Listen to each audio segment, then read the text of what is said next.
38 years ago, Walter P. Chrysler personally invited America to look at all three, Plymouth, Ford, and Chevrolet, before buying a new car. His invitation asked prospects to carefully compare values, to shop and buy wisely. It made sense then. It makes sense now. So we're inviting a couple of typical economy car prospects to look at all three, the 1971 Plymouth Duster, Ford Pinto, and Chevrolet Vega. Sure, we'll look, but... We mean, isn't Duster a lot more money? Not nearly as much as you think. Let's check it out. We'll start from the manufacturer's suggested retail prices for the three cars. Now we'll add the optional engines to Pinto and Vega, upgrading them a little closer to Duster. This brings us to new total prices and adjusted price differences. That cuts down on the price spread, particularly on Vega. Yes, and to be realistic, we're pricing the Vega Coupe, where most of Chevy's early production went. Have you tried to find a $1,919 Pinto or $2,197 Vega? Dealership sticker prices for these little cars range up to $2,800. They're coming through loaded. That's a lot for a little. This Pinto, for example, costs you an added $128 just for front and rear bumper guards, body side moldings, wheel lip moldings, and several other package decor items.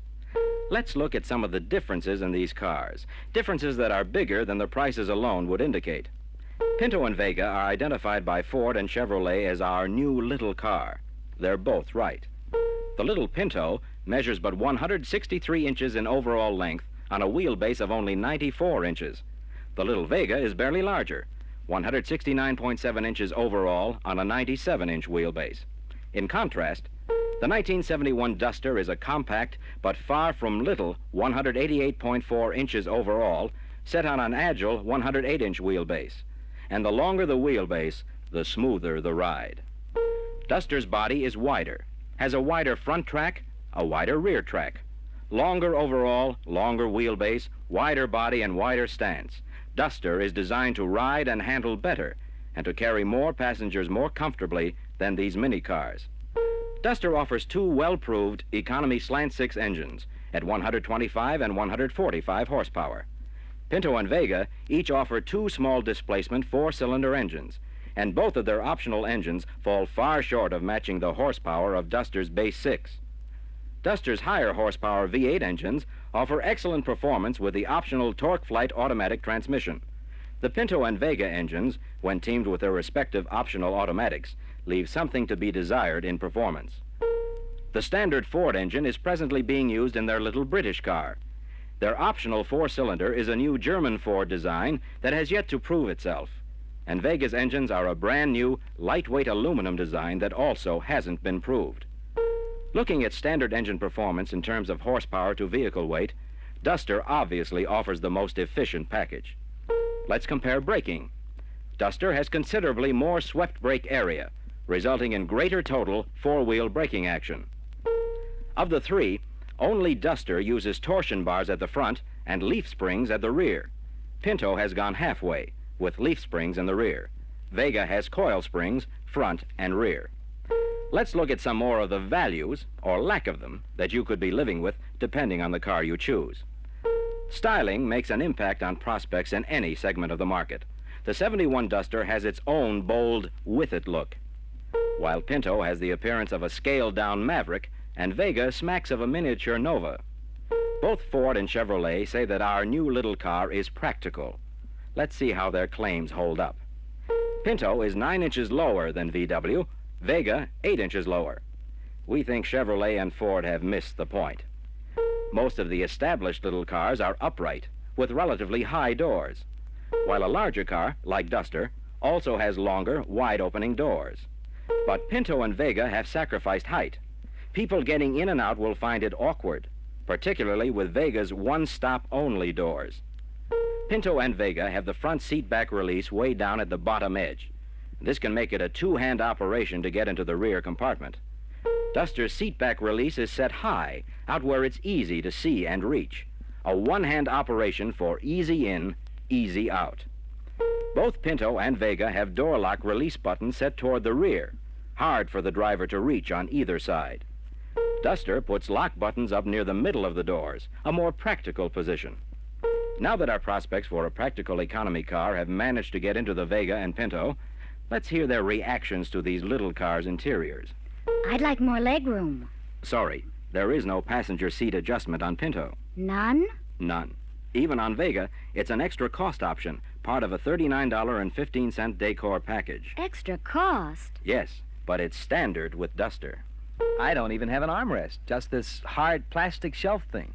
Instead of armrests, Vega front and rear compartments, and Pinto's rear, have these depressions molded into the door panels. They're hard on elbows and forearms. Duster has large, comfortable armrests standard in front, optional in the rear.